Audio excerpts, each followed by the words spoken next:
All right, guys, so check out this story. This is actually pretty serious.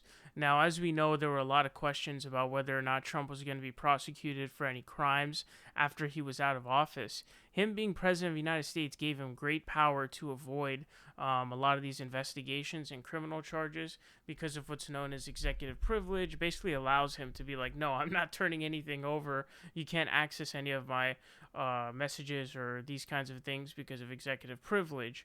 But he only has that when he's president of the United States. He's not president of the United States anymore, so now it's an open game. Basically, he can be prosecuted from essentially anywhere. So this article says Trump organization could face criminal charges in DA inquiry.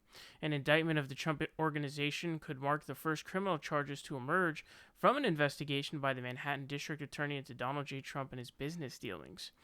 So it says the Manhattan District Attorney's Office has informed Donald Trump's lawyers that it is considering criminal charges against his family business, the Trump Organization, in connection with fringe benefits the company awarded a top executive, according to several people with knowledge of the matter. The prosecutors had been building a case for months against the executive Alan Weisselberg. This is a guy who was mentioned a lot by Cohen, as part of an effort to pressure him to cooperate with a broader inquiry into Mr. Trump's business dealings. But it was not previously known that the Trump Organization also might face charges.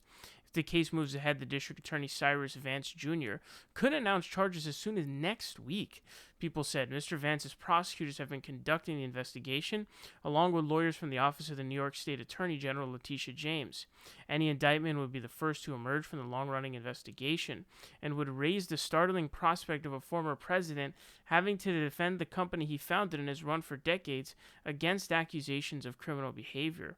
Um, so it says prosecutors recently have focused much of their investigation into the perks Mr. Trump and the company doled out to Mr. Weisselberg and other executives, including tens of thousands of dollars in private school tuition for one of Mr. Weisselberg's grandchildren, as well as rents on apartments and car leases. They are looking into whether those benefits were properly recorded in the company's ledgers and whether taxes were paid on them. So basically, what's going on with this is this is a huge deal. I would say this is definitely historic for a president. I mean, you gotta understand, man. Prosecuting a former president is such a massive deal. It's such a huge deal. Presidents are essentially a no-no when it comes to actually prosecuting them. It's looked at as a very bad thing. And also, what's funny is in a lot of the European countries, they have a president and a prime minister.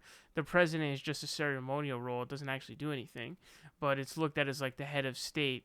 So that basically, when situations like this happen, the name of the country doesn't get tarnished, and people don't get essentially, disgruntled with their country and look at it as like, oh, look how corrupt it is, and this kind of stuff.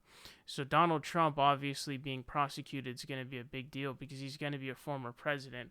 Um, you know, Basically, it's been determined, I guess, that while you're president of the United States, it's a complete no-no to be charged or indicted on crimes.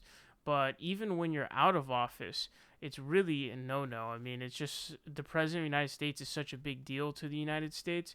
But the thing is that Donald Trump has so many haters, and a lot of the people really hate him strongly, and he really, really destroyed completely any sort of semblance of what could be left of any respect anybody would have for him with the COVID stuff, other than his crazy fans, of course. So I could see this happening, and there's so much potential for criminal charges with all of the Trump organization, and all the bank fraud and wire fraud and tax evasion, tax fraud, all of these kinds of things. There's also investigations into the hush money that he gave to women. Um, it's all definitely a pretty big deal. So this is historic. Potentially, this is going to be a really, really big deal to see a former president being prosecuted. That's going to be a huge deal. Hopefully, he gets some time. That would be amazing. But let's see how this ends up playing out. It's going to be pretty interesting, to say the least.